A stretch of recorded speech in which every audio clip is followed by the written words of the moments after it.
crank it up.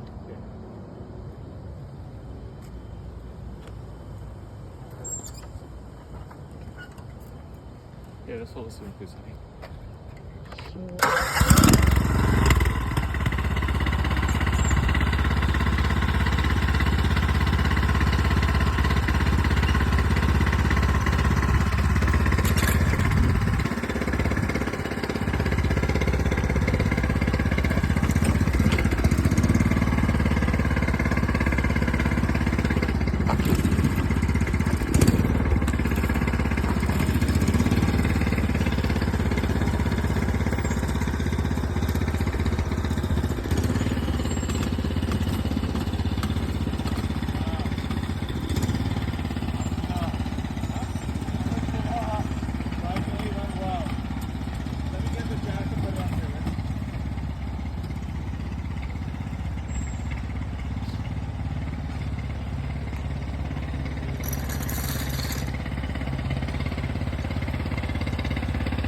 Alright guys, I'm doing a catch-up video on my 1972 Espada Series 2.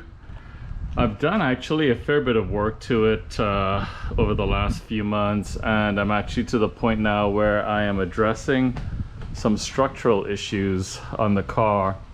When I bought this car about 2 years ago, it actually had suffered from an accident in this corner right here, and you can see where the frame has been welded, and not very well. You can see it's been all stick welded, and you can see where they've patched in a braced section here, but done very poorly because there's holes that whoever repaired this did not do a particularly good job welding on it.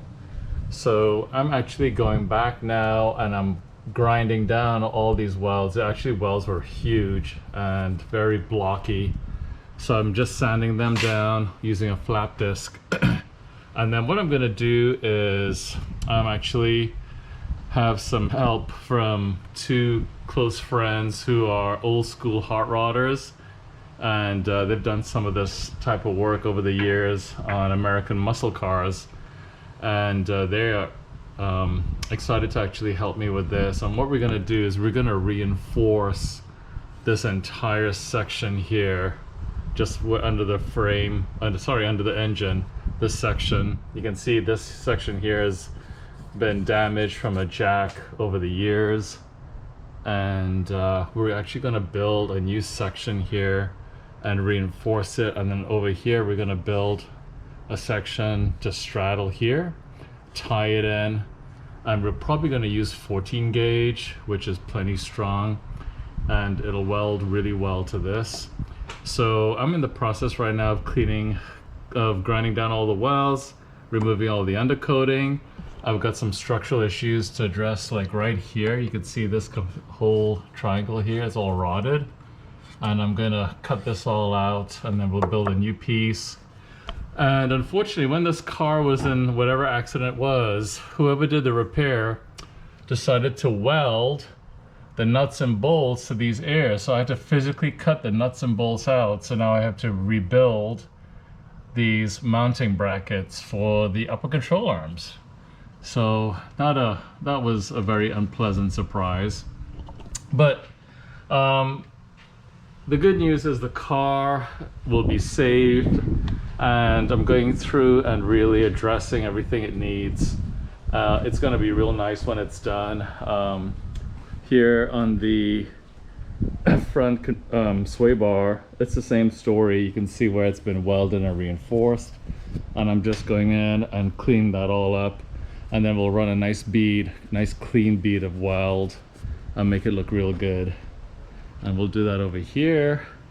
And then here's the worst of it, guys. You can see right here it's rotted, and this piece was just kind of hanging, so it'll just come out, and you can see the rust that's in there. So we'll treat that and reinforce this. We'll build a brand new box section, tie it into the chassis and frame, tie it into this, make it all good. I know it looks scary, but it's a 70s Italian car. It's over 50 years old, and like most of us, over the years we get some bumps and bruises, but we'll rebuild it and make it so much better, and I'm actually looking forward to that, and I'll share that with you. Also to share, grab my light, you can see over here there's a few holes under the driver's side floor, so we'll cut this out and put in a new panel. You can see there's another hole right there. It's weird because it's just a very isolated area. And then I took some time and I scraped off all the undercoating this morning. Here it is right here, pounds and pounds of awful undercoating. And I did the same thing over here just to check the condition of the floor. This right side is good, and it'll clean up real nice once I put my wire wheel to it.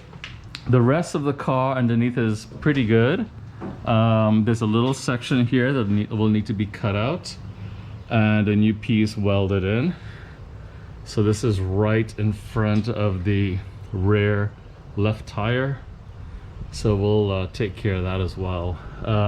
As you can see, I removed the exhaust because it was in my way, and then I'll show you some of the nice work that I did on the rear end. Here's the rear control arms, the sway bar, the conies that I had rebuilt, all the rear brake caliper that's anodized, yellow zinc, sorry.